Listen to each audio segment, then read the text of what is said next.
하나님의 말씀 학개 2장 1절로 9절입니다.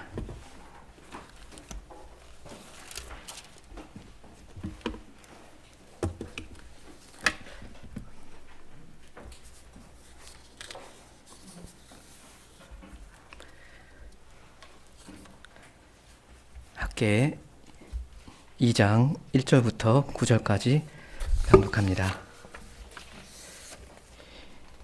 일곱째 달 곧 그 달 21일에 여호와의 말씀이 선지자 학개에게 임하니라. 이르시되 너는 스알디엘의 아들 유다 총독 스룹바벨과 여호사닥의 아들 대제사장 여호수아와 남은 백성에게 말하여 이르라. 너희 가운데 남아있는 자 중에서 이 성전의 이전 영광을 본 자가 누구냐? 이제 이것이 너희에게 어떻게 보이느냐? 이것이 너희 눈에 보잘것없지 아니하냐? 그러나 여호와가 이르노라. 스룹바벨아 스스로 굳세게 할지어다. 여호사닥의 아들 대제사장 여호수아야 스스로 굳세게 할지어다. 여호와의 말이니라. 이 땅 모든 백성아 스스로 굳세게 하여 일할지어다. 내가 너희와 함께하노라. 만군의 여호와의 말이니라. 너희가 애굽에서 나올 때 내가 너희와 언약한 말과 나의 영이 계속하여 너희 가운데 머물러 있나니 너희는 두려워하지 말지어다. 만군의 여호와가 이같이 말하노라.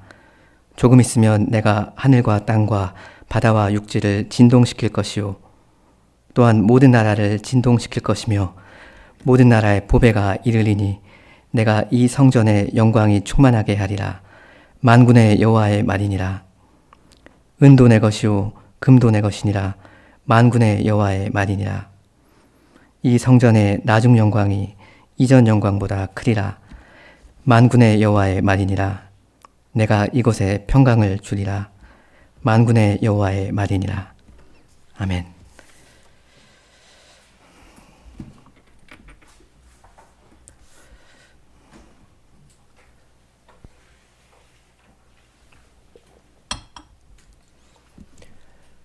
오전 시간에 이어서 계속 학개 선지자의 말씀을 생각해 보려고 합니다.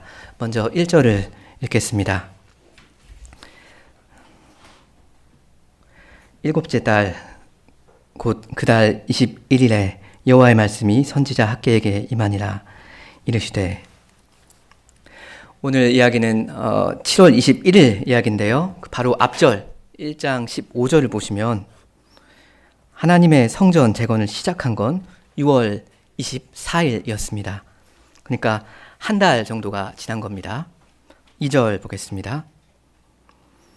너는 스알디엘의 아들 유다 총독 스룹바벨과 여호사닥의 아들 대제사장 여호수아와 남은 백성에게 말하여 이르라.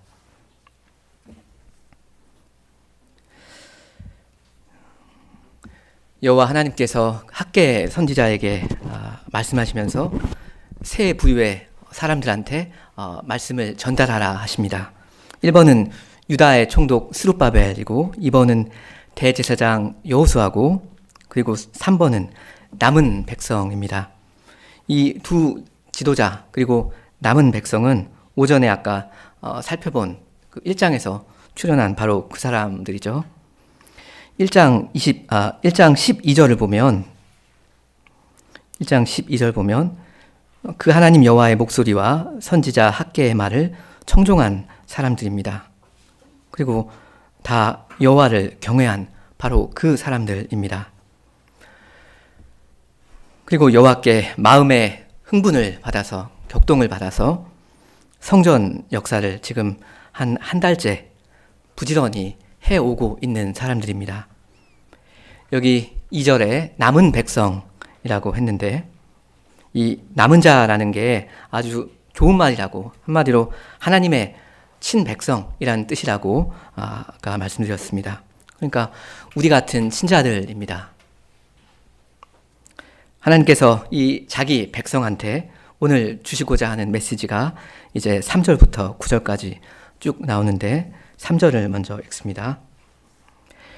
너희 가운데 남아있는 자 중에서 이 성전의 이전 영광을 본 자가 누구냐? 이제 이것이 너희에게 어떻게 보이느냐? 이것이 너희 눈에 보잘것없지 아니하냐?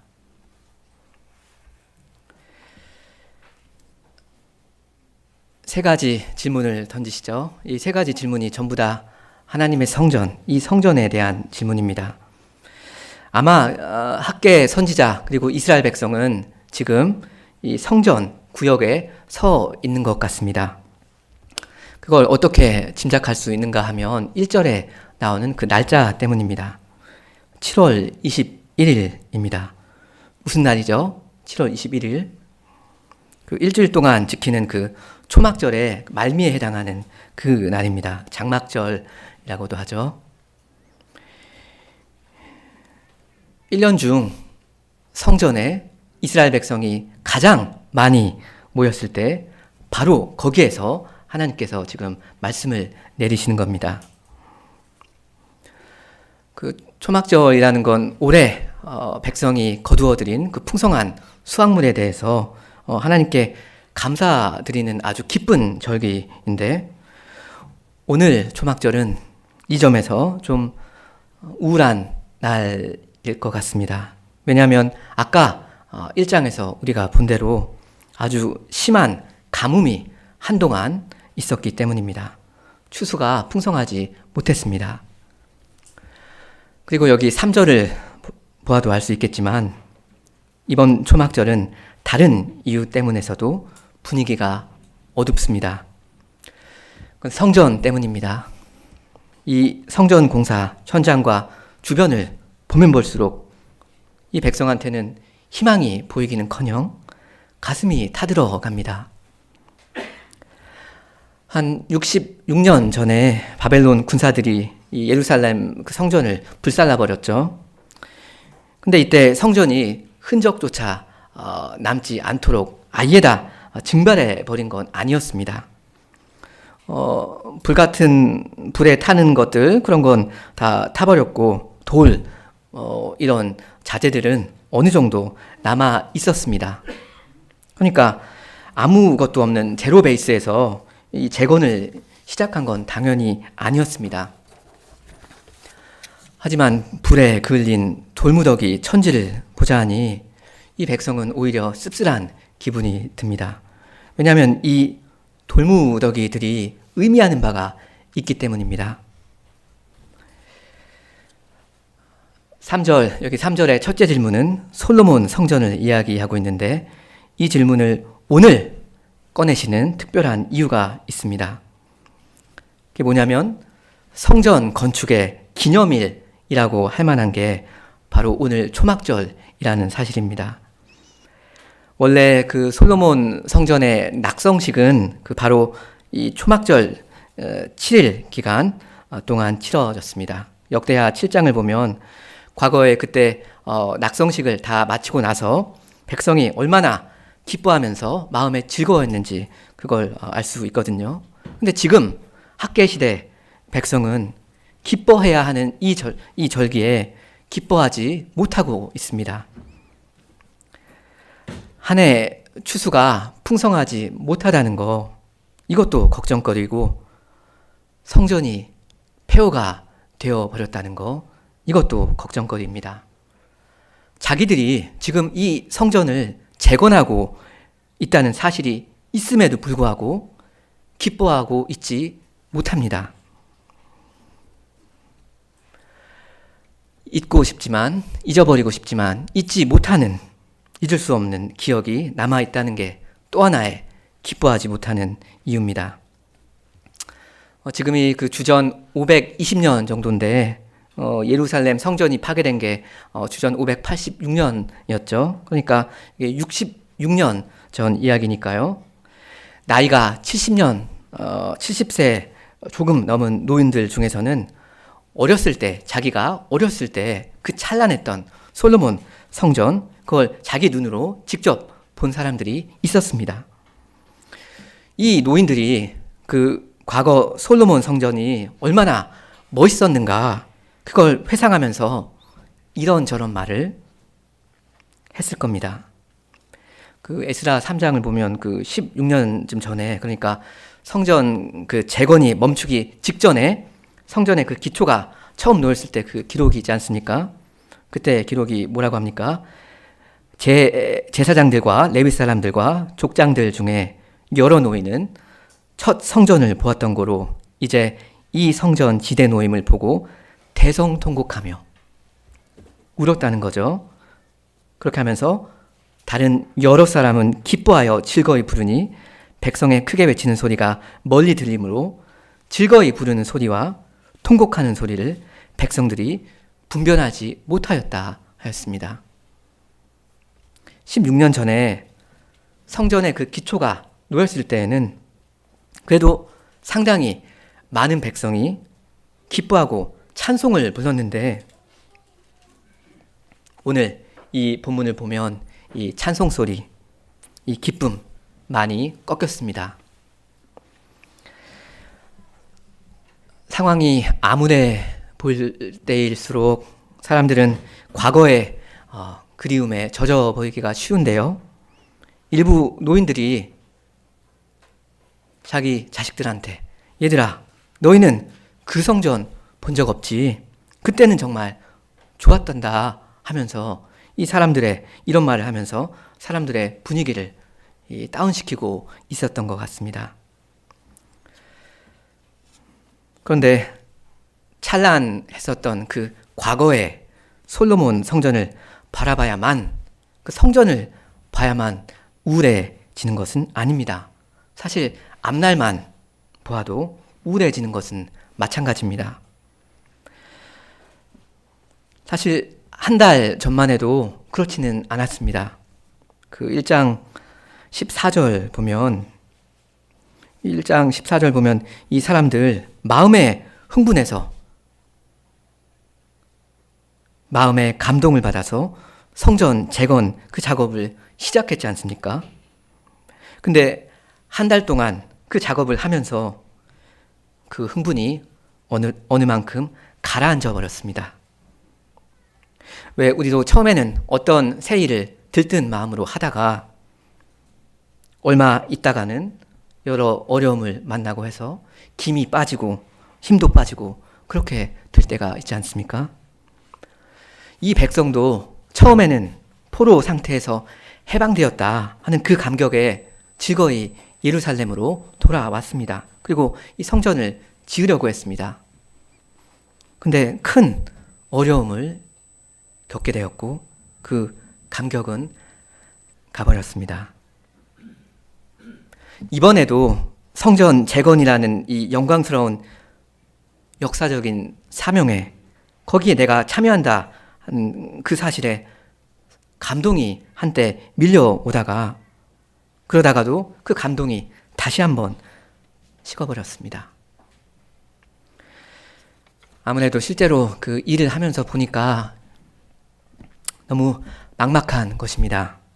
인력도 부족하고 자재도 너무나 부족합니다. 언제 어떻게 이걸 우리가 끝낼 수 있을지 까마득합니다. 그리고 어떤 사람은 이렇게 말을 합니다. 우리가 16년 전에 그때에도 성전 재건을 시도했었는데 그때도 뭐가 좀 됐는 듯 하다가 막혀버렸잖아. 이번에는 성공한다는 보장, 그런 보장 어디 있느냐. 이렇게 사람들의 맥을 빠지게 합니다. 그리고 어떤 사람들은 자꾸만 과거 솔로몬 성전, 그 성전의 영광을 이야기합니다. 얘들아, 우리 그냥 적당히만 하자. 어차피 그 솔로몬 성전 같은 거, 그런 거 우리는 못 만든다. 솔로몬 성전, 그게 아주 웅장하고 화려했다는 거, 그건 팩트입니다.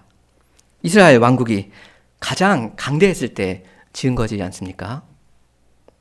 하지만 이 이스라엘 왕국은 멸망해버렸고 지금 이스라엘은 아주 소수만 남아있고 모든 것이 열악합니다. 솔로몬 성전만한 성전 이제는 못 짓게 되었습니다. 그러니까 재건에 힘쓰고 있는 사람들한테 자꾸 솔로몬 성전 이야기를 하는 거, 그건 사람의 김만 빠지게 하는 이야기입니다. 열심히 하자고 해도 모자른데 뭐 그런 말을 하네요. 근데 우리 주님은 뭐라고 말씀하십니까? 얘들아, 너희들 자꾸 그렇게 솔로몬 성전 자꾸 과거 이야기하면 자꾸 분위기가 다운되지 않느냐. 과거 이야기하지 말아라. 너희 지금 형편에 만족해야지. 어쩔 수 없다.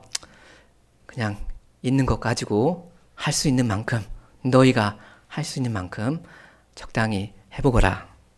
이렇게 말씀하십니까? 아닙니다. 오히려 우리 주님은 바로 그 솔로몬 성전 이야기를 콕 집어서 말씀하십니다. 3절의 첫째 질문. 그건 이 성전의 예전 영광을 본 사람들을 찾고 있지 않습니까? 마치 솔로몬 성전 그거 너 본 적 있다고? 그래, 좋아. 어땠어? 한번 말해봐봐. 어땠어? 이렇게 말씀하시는 듯합니다. 3절의 둘째 질문은 이제 이것이 너희에게 어떻게 보이느냐 하시는 건데요. 뭐 첫째 질문과 관련된 거죠. 지금 이 성전의 모습, 솔로몬 성전과 한번 비교해 보거라 하시는 겁니다. 셋째 질문은 이것이 너희 눈에 보잘것이 없지 아니하냐 하시는데, 이것도 상당히 도발적인 질문 아닙니까?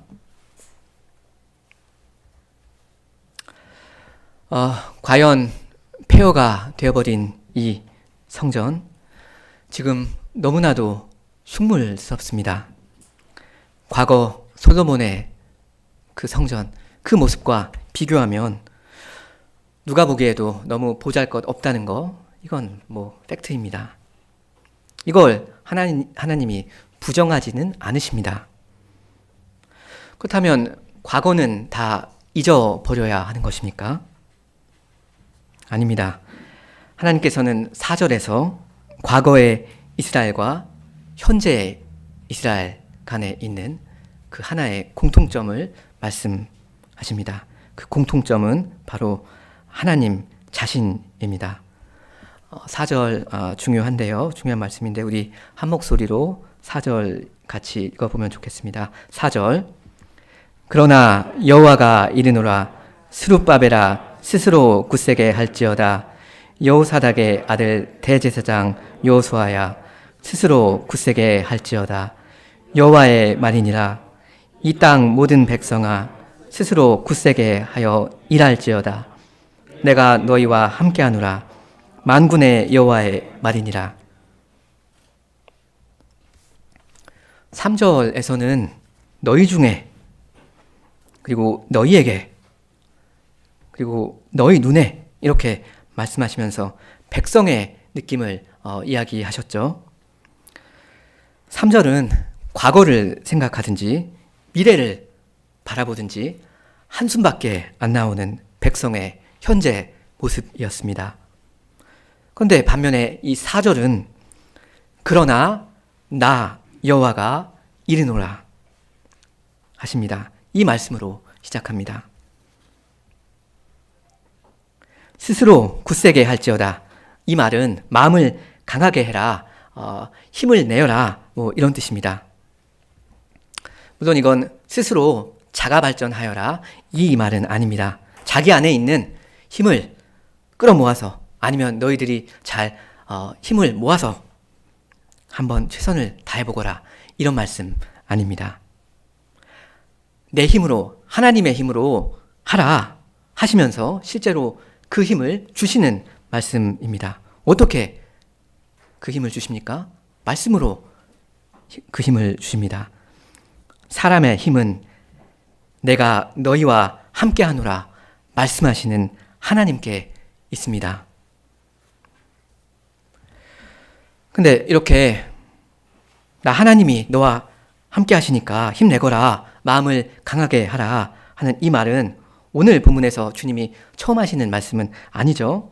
내가 너희와 함께하노라 하는 이 말씀은 그 1장 13절에서 사실 한 달쯤 전에 이미 하신 말씀이고요. 한 450년 전에 다윗의 입을 통해서 그 후계자 솔로몬한테 주신 말씀이기도 합니다. 그 솔로몬이 오늘 말씀에서 중요하니까요.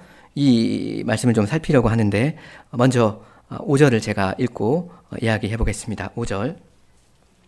너희가 애굽에서 나올 때 내가 너희와 언약한 말과 나의 영이 계속하여 너희 가운데 머물러 있나니 너희는 두려워하지 말지어다.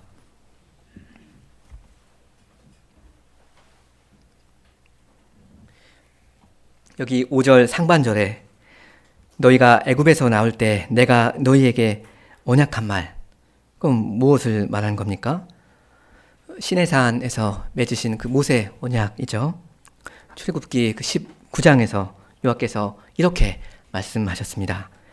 세계가 다 내게 속하였나니 너희가 내 말을 잘 듣고 내 언약을 지키면 너희는 열국 중에서 내 소유가 되겠고 너희가 내게 대하여 제사장 나라가 되며 거룩한 백성이 될 것이다.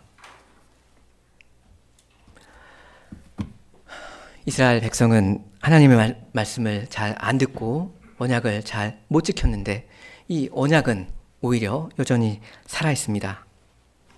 그리고 5절 하반절에서는 나의 영이 계속하여 너희 가운데 머물러 있나니 하십니다.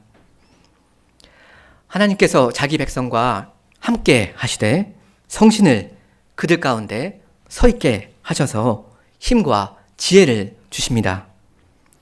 특히 이 하나님의 영, 하나님의 성신은 그 1000년 전에 그 성막 건설의 책임자 부살렐이라는 사람한테 충만하신 적이 있지 않습니까? 바로 이 성신께서 오늘 성전을 재건해야 하는 이 모든 백성 가운데 서 계시겠다, 이 말씀입니다. 그리고 5절 끝에서는 성전을 다시 지어야 하는 백성에게 너희는 두려워하지 말지어다 하시는데, 이 말씀은 과거에 성전을 처음 지어야 했던 솔로몬한테도 주셨던 말씀입니다. 우리 함께 역대상 28장을 펴보면 좋겠습니다. 역대상 28장 20절입니다.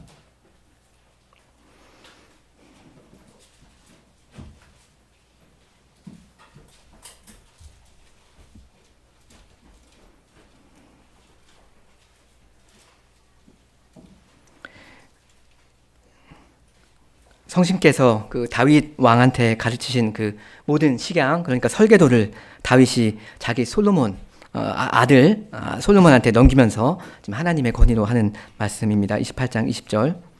또 그의 아들 솔로몬에게 이르되 너는 강하고 담대하게 이 일을 행하라. 두려워하지 말며 놀라지 말라.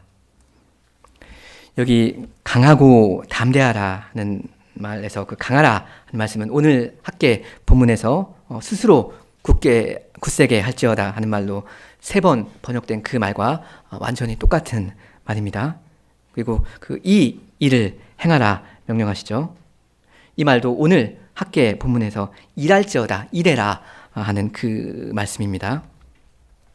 그 다음에 두려워하지 말아라 하는 이 말도 학계 본문에서 하신 말씀입니다. 그러니까 이 두 본문이 서로 직결이 되는구나, 연결이 되는구나, 이걸 알 수 있죠. 근데 여기 보면 솔로몬은 왜 두려워하고 있습니까? 그 다음 절 29장 1절을 보면 알 수 있죠. 다윗 왕이 온 회중에게 이르되 내 아들 솔로몬이 유일하게 하나님께서 택하신 바 되었으나 아직 어리고 미숙하여 이 공사는 크도다. 이 성전은 사람을 위한 것이 아니요 여호와 하나님을 위한 것이라.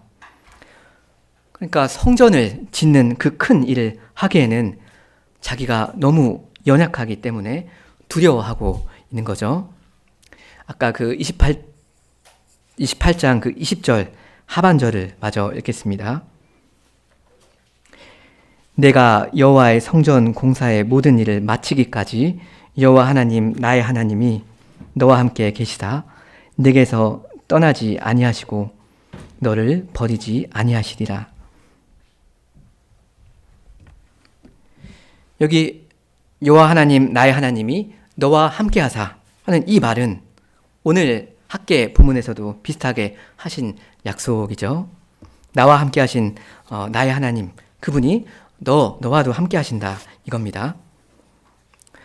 그러니까 정리를 좀 해보면요, 솔로몬이나 학계 시대 그때 백성이나 둘 다 성전을 지어야 한다는 이 큰 임무에 짓눌려서 두려워하고 있었습니다. 그리고 이들에게 주신 말씀 거의 똑같습니다. 강하고 담대하게 이 일을 행하고 두려워하지 말아라. 내가 너희와 함께한다. 이렇게 말씀하셨습니다. 근데 여기 그 20절에 좀 의외다 싶은 말씀이 하나 있는데 혹시 느끼셨습니까? 여기 중간에 나오죠.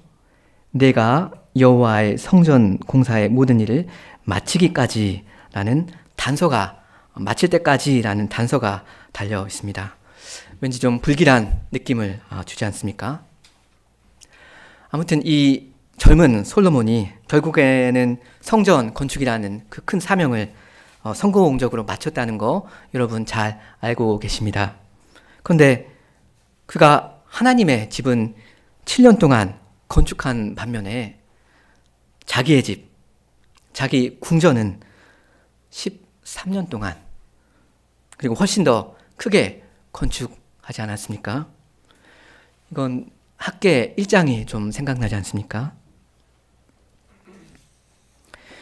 그리고 이렇게 지혜로웠던 이 솔로몬이 결국은 여호와를 떠났고 여호와의 진노를 촉발했죠. 다시 학계 2장으로 좀 돌아오면요.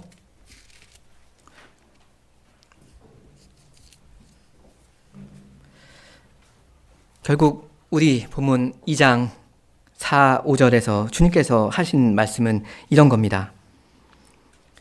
너희는 왜 이 성전의 지금 상태를 과거 솔로몬의 성전 그것과 비교하면서 이렇게 주눅들어 하는 거냐? 너희의 지금 인력과 지금 물자가 그때 솔로몬 때만큼 없다는 사실이 그게 지금 결정적인 거냐? 너희한테 중요한 사실은 나 하나님이 너희와 항상 함께 한다는 거다. 내가 시내의 산에서 너희한테 분명히 약속해 둔 것이 있고 그 약속 내가 항상 지켜왔고 그 약속대로 지금도 내가 너희와 함께하고 있지 않느냐. 바로 그 약속대로 내가 솔로몬과 함께해서 이 성전 짓게 해주었다. 너희가 언약을 어겼을 때에는 잠시 내가 너희를 징계했지만 다시 너희를 이곳으로 회복시켜서 그 허물어졌던 솔로몬 성전을 다시 일으켜 세울 기회를 지금 주고 있지 않느냐. 이 성전 재건하는 일 너희의 힘으로 알아서 해보라. 이렇게 말한 적 없다. 옛적에 언약한 대로 내가 너희와 여전히 함께 있다. 나의 신이 너희 중에 있다. 그러니까 두려워하지 말고 힘내서 일을 하거라 하시면서 자기 백성을 그 옛적 백성 격려하셨던 그 말씀으로 위로하고 격려하십니다. 그러니까 그 솔로몬 성전은 주눅이 들게 만드는 그런 비교의 대상은 아닙니다.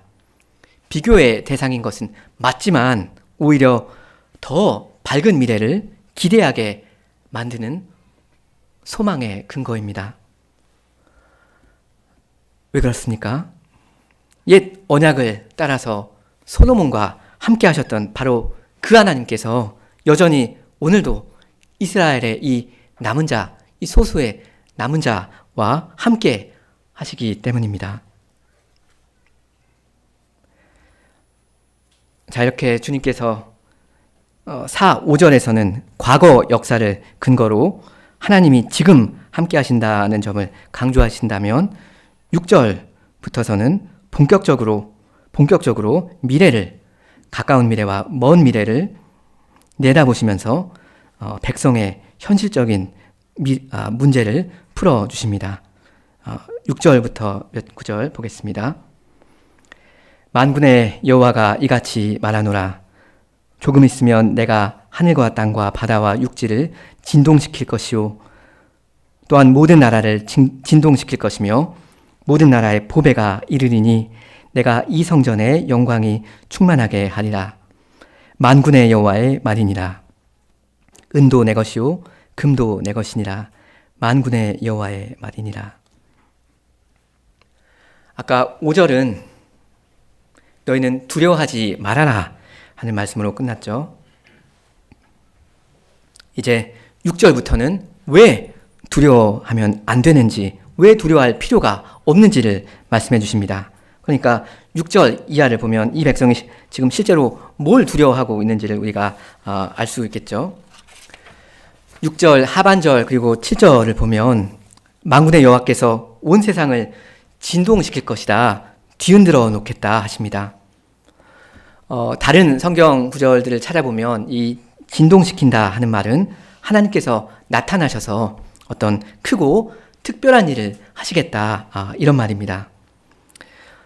시내산에서 그랬던 것처럼 실제로 땅이 이렇게 우르르쾅쾅 이렇게 진동하는 경우도 있겠지만 꼭 발밑에 어떤 그런 지진, 물리적인 지진 같은 게 일어나지 않더라도 그만큼 뭔가 엄청난 일을 하시겠다 하는 말입니다. 근데 여기 학개서에서 일단 말하는 그 엄청난 일이라는 게 뭡니까? 7절에 나오죠. 내가 모든 나라를 진동시킬 것이며 모든 나라의 보배가 올 것이다. 내가 이 성전에 영광이 충만하게 할 것이다. 만군의 여호와의 말이니라. 만군의 여호와께서 모든 나라들을 뒤흔들어 놓으심으로써 일단 먼저 일어나게 되는 일은 이 만국의 보배가 성전에 온다 하는 겁니다. 8절에서 말하는 은, 금 그런 것들을 지금 이야기하는 겁니다. 솔로몬 때는 모든 것이 풍족했었죠. 이웃 나라들로부터 엄청난 물자를 들여왔지 않습니까? 금과 은이 그때 얼마나 많았는지 솔로몬 시대에는 은을 귀하게 여기지 않았다 하죠. 근데 학계 시대, 지금은 전혀 딴판이지 않습니까? 5절 끝에 너희는 두려워하지 말지어다 하시면서 바로 이어서 6절, 7절, 8절에서 은, 금 이런 재료를 갖다가 성전으로 가져오실 그걸 말씀하시는 걸 보면 당시 이 백성은 자재 부족에 대한 현실적인 걱정이 있었던 것 같습니다. 실제로 성전 건축에 필요한 물자는 정말 엄청나지 않습니까? 하나님께서 어떤 큰 일을 맡기시고 그 일을 시키시면서 그 일을 백성을 통해서 이루어 가실 때 여러 가지 현실적인 문제도 주님께서 풀어주셔야 하거든요. 이런 현실적인 문제를 하나님께서 풀어주시겠다고 여기서 약속하시는데 이 약속은 얼마 시간 지나지 않아서 실제로 이루어졌습니다. 에스라 6장 거기 보면 다리오 왕이 조서를 내려서 성전 건축을 위한 경비를 자기 그 왕의 재산에서 지급하라고 명하지 않습니까?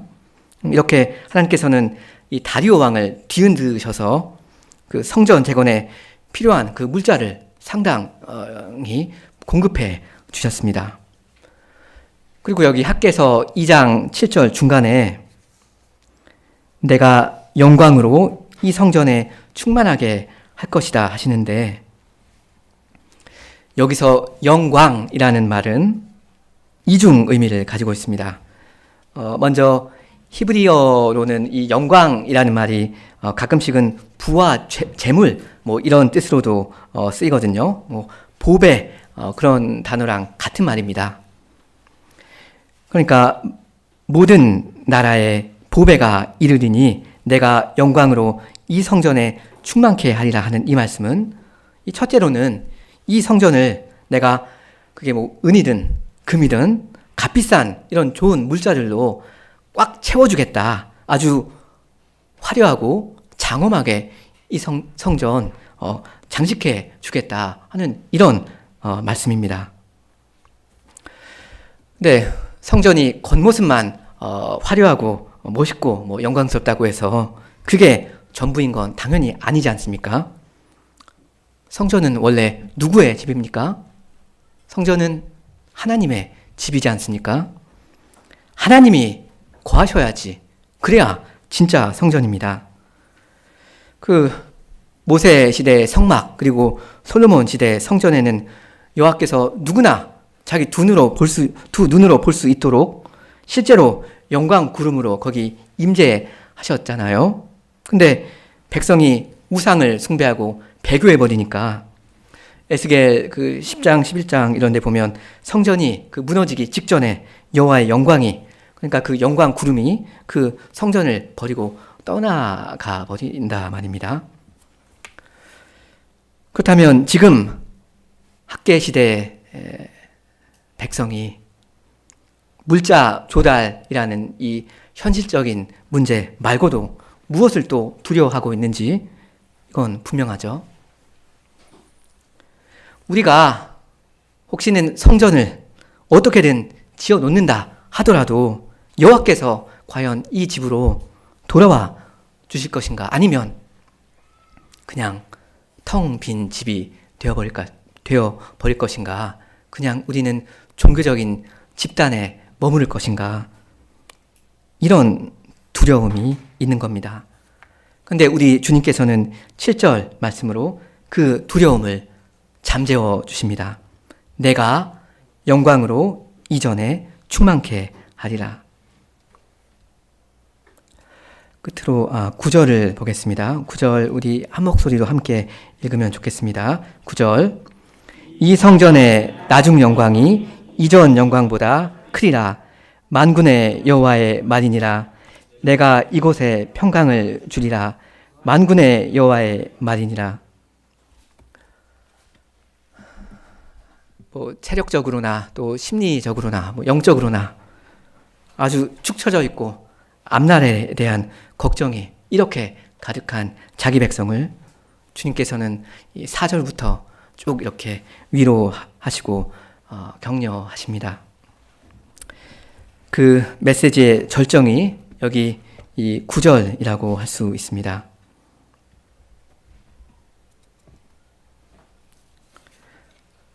(3절에서는) 하나님의 백성이 성전의 예전 영광을 성전의 지금 영광과 비교하면서 자꾸 풀이 죽어 있었죠.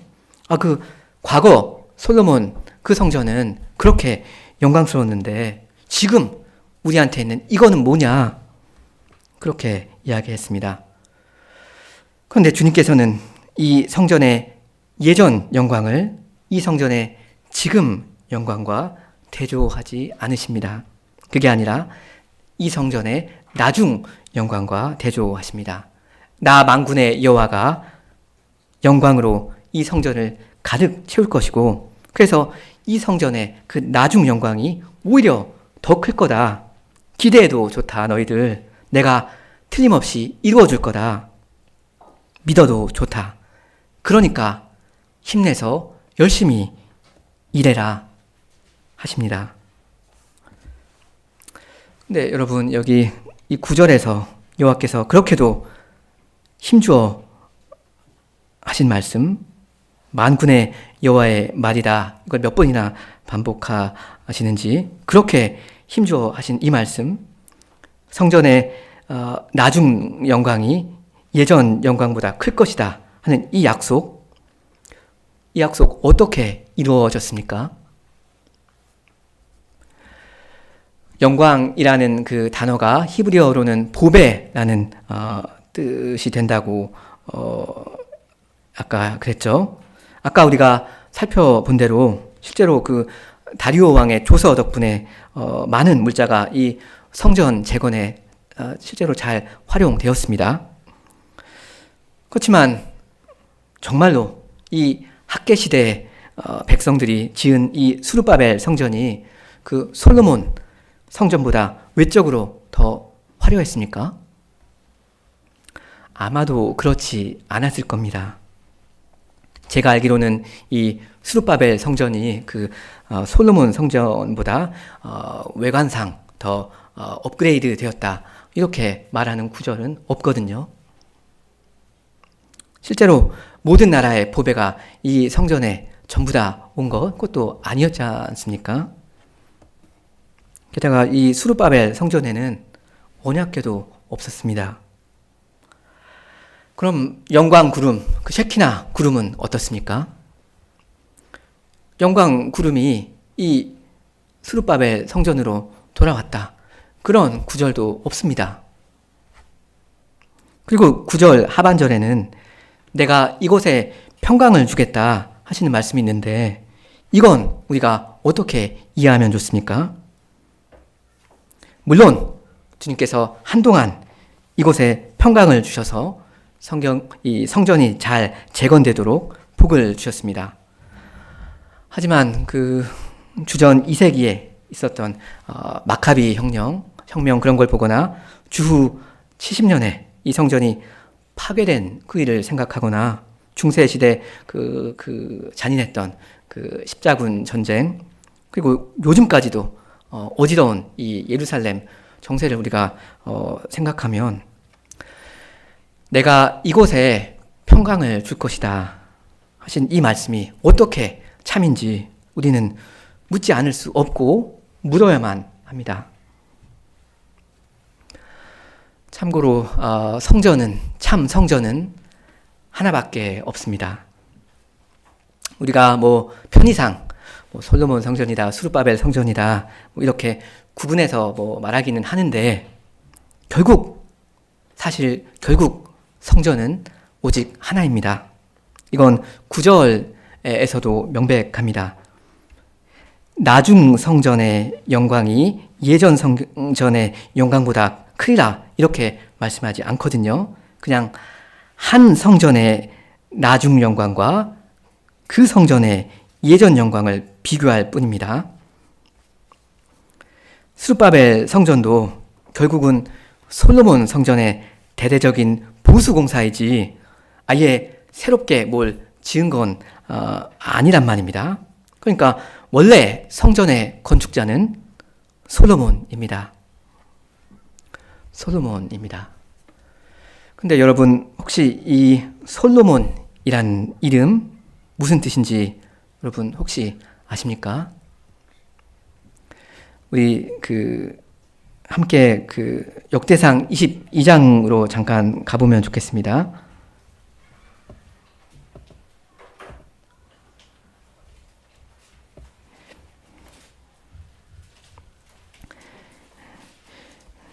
역대상 22장인데요. 다윗이 이스라엘 군사를 계수하는 큰 죄를 범하죠. 그래서 이스라엘 백성 7만 명이 죽습니다. 그리고 오르난의 타작 마당에서, 그러니까 결국 성전이 건설될 그곳에서 이 다윗이 제사를 드리죠. 그리고 역대상 22장 1절에서 이렇게 말합니다. 다윗이 가로되 이는 여호와 하나님의 성전이요 이는 이스라엘의 번제단이라 하였더라. 그 다음에 이제 다윗이 성전 건축 재료를 준비한다 하는 내용이 좀 나오고요. 제가 6절 좀 읽겠습니다. 다윗이 그의 아들 솔로몬을 불러 이스라엘 하나님 여호와를 위하여 성전을 건축하기를 부탁하여 이르되, 내 아들아, 나는 내 하나님 여호와의 이름을 위하여 성전을 건축할 마음이 있었으나. 성전 건축의 적임자는 다윗이 아니라 다윗의 아들입니다. 그죠? 이게 중요한데요. 다윗의 아들이 성전을 지을 거다 하는 겁니다. 성전의 핵심은 다윗이 아니라 다윗의 아들이라는 겁니다. 9절 제가 읽겠습니다. 한 아들이 내게서 나리니 저는 평강의 사람이라. 내가 그로 사면 모든 대적에게서 평강하게 하리라. 그 이름을 솔로몬이라 하리니 이는 내가 저의 생전에 평안과 안정을 이스라엘에게 줄 것임이니라.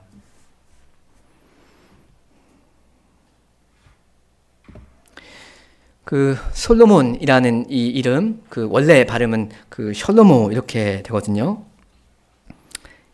이 솔로몬한테 하나님께서는 평강을 주실 것이고 평안과 안정을 이스라엘에게 주실 것입니다. 이 아이를 통해서 샬롬을, 평화를 자기 백성한테 주실 거니까, 그렇기 때문에 셜로모 혹은 솔로몬, 샬롬, 이렇게 솔로몬이라 이름을 지으라 하십니다. 그런데 이 평안 언제 주신다 하십니까? 9절 끝부분쯤에 나오죠. 내가 그의 생전에. 그러니까 솔로몬이 살아있는 동안에 그때 평안을 주실 것이다 이겁니다. 왠지 좀 불길하지 않습니까? 10절 제가 마저 읽겠습니다. 그가 내 이름을 위하여 성전을 건축할지라. 그는 내 아들이 되고 나는 그의 아버지가 되어 그 나라 왕위를 이스라엘 위에 굳게 세워 영원까지 이르게 하리라 하셨나니. 이 솔로몬이 여호와의 이름을 위해 성전을 지을 것이고 그는 하나님의 아들이 될 거다 하십니다. 그의 왕위, 그의 왕좌가 영원히 튼튼하게 하실 것입니다. 여기 이 9절 그리고 10절 이런 약속의 말씀을 들은 다윗, 그 심정이 어떠하였겠습니까? 너무나도 감사하고 너무나도 기대가 컸을 겁니다. 그죠? 자기 아들의 생전에 평강을 주시고 그가 성전을 잘 건축하게 해주시고 하나님의 아들이 되게 하여 주시고 그 왕위가 영원히 견고할 거다, 영원할 거다 이렇게 약속을 하시지 않습니까? 그러니까 미래가 얼마나 밝아요. 하지만 만일 다윗이 자기의 아들 솔로몬한테 소망을 두었다면 큰 실망을 맛보아야 했을 겁니다. 과연 솔로몬 생전에는 주님께서 전무후무한 평강을 이스라엘한테 베풀어 주셨지만 그 후로는 전부 다 내리막길이었지 않습니까? 사실 바로 이 솔로몬의 우상 숭배 때문에 이 나라의 평강이 깨지지 않았습니까?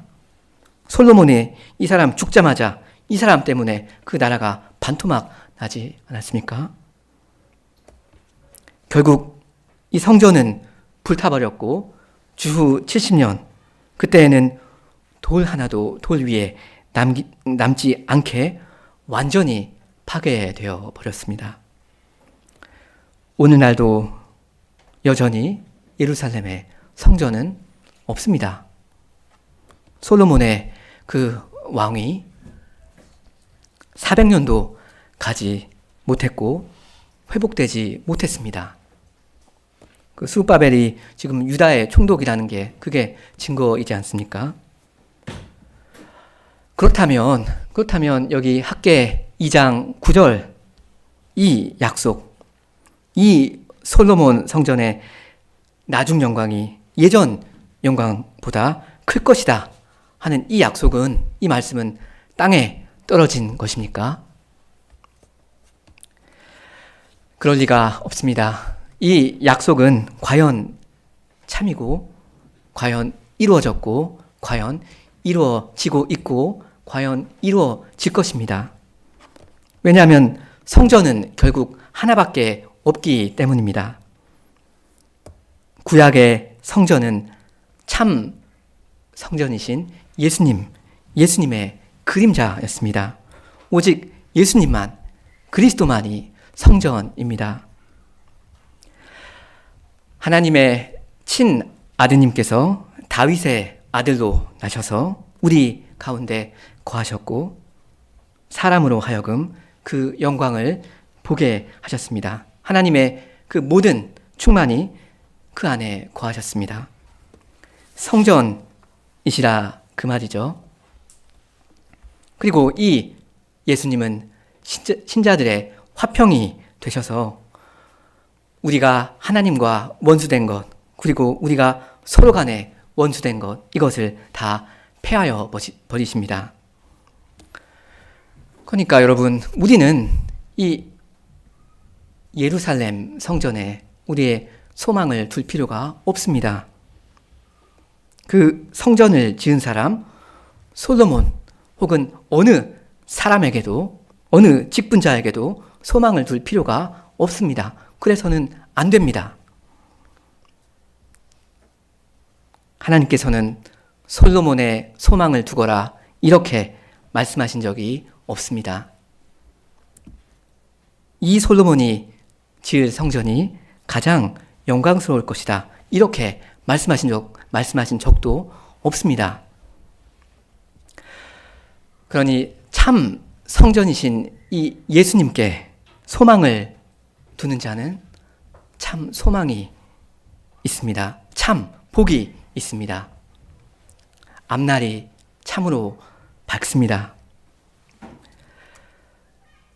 참 신자는 이 성전의 나중 영광이 예전 영광보다 더 클 것이다 하는 이 말씀을 깨닫습니다.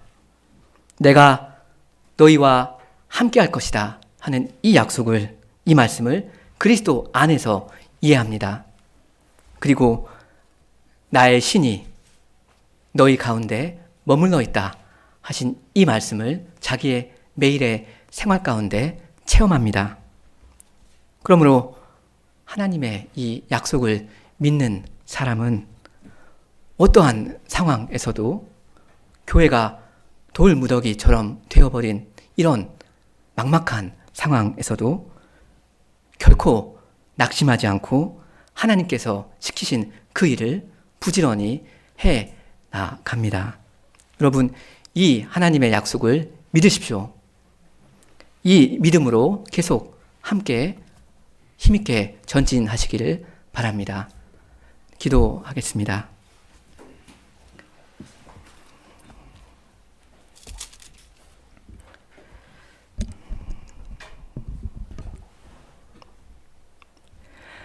하나님 아버지, 이 성전의 나중 영광이 예전 영광보다 클 것이다. 만군의 여호와의 말이니라 하신 이 말씀을 저희가 의심치 않고 믿도록 하여 주시옵소서.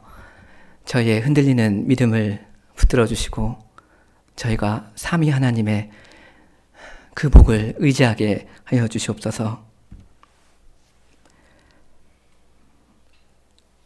하나님께서 하나님의 영광으로 이 성전에 충만하게 하실 것이다 하는 이 약속을 저희가 기대하며 오늘 저희가 교회로서 해 가야 할 그 일들을 부지런히 한 마음으로 해갈 수 있도록 저에게 힘과 용기를 더하여 주시옵소서. 예수님의 이름으로 기도하옵나이다. 아멘.